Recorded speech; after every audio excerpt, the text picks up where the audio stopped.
جب آپ حج کرتے ہیں تو اپنے نام کے ساتھ حاجی کیوں لگاتے ہیں؟ اگر حاجی لگانا ضروری ہے کہ آپ نے حج کیا ہے، ایک فرض عبادت پوری کر لی آپ نے، اس لیے حاجی ہو گئے، تو زکوٰۃ اگر آپ دیتے ہیں تو اپنے نام کے ساتھ زکاتی بھی لگائیے، پھر نماز پڑھتے ہیں تو نمازی بھی لکھیے، تو روزہ رکھا ہے تو پھر روزہ دار پرماننٹلی لکھنا شروع کر دیجیے۔ تو مقصد میرا یہ تھا کہ وہ تو ایک فرض عبادت ہم نے پوری کی، اس فرض عبادت کو پوری کرنے کا ڈھنڈورا ہم پیٹ رہے ہیں اپنے نام کے ساتھ لگا کے، جبکہ وہ تو کوئی کمال ہے ہی نہیں۔ ایک فرض جو پورا کیا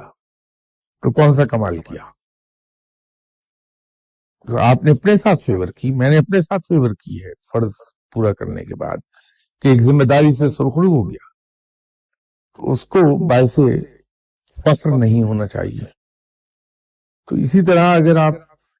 عبادات کو ظاہر کرنے لگیں گے اور لوگوں کے سامنے ذکر کریں گے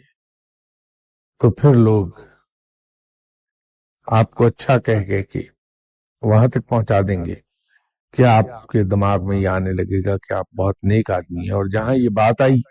کہ میں بہت نیک آدمی ہوں، تباہی کی طرف چلا گیا انسان۔ ایک نشست میں نے ذکر کیا تھا کہ جناب قبلہ مرشد صاحب ایک بار میرے ساتھ پشاور گئے تھے، تو رات ہم ہوٹل میں ٹھہرے، تو اگلے دن میں صبح فجر کی نماز پڑھ کے تو مرشد صاحب کے کمرے میں گیا یہ دیکھنے کہ رات ان کی کمفرٹیبل گزری یا نہیں، تو جاگ رہے تھے، باتیں ہونے لگیں، بتا رہے تھے کہ میں پشاور ایک لمبے عرصے کے بعد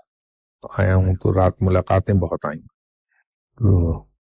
وہ اسی ضمن میں بات کر رہے تھے، تو کرتے کرتے اس ساری چیز کو روکا اور فرمایا کہ میں تمہیں ایک بات کہنا چاہتا ہوں کہ زندگی بھر اپنا ظاہر اس طرح کا بنائے رکھنا کہ کسی کو تمہارے باطن کی خبر نہ ملے۔ تو مقصد یہ تھا کہ ظاہر سے میں اس طرح کا نظر آؤں دنیا دار کہ کسی کو یہ کبھی شبہ بھی ہو نہ پائے کہ میں عبادت بھی کرتا ہوں۔ تو میری گزارش آپ سے بھی یہی ہے کہ اپنا ظاہر ایسا بنا رکھیے کہ آپ کی عبادات اور آپ کی پارسائی اور آپ کی نیکی کا کوئی ہلکا سا بھی کلو وہاں سے نہ ملنے پائے کسی کو۔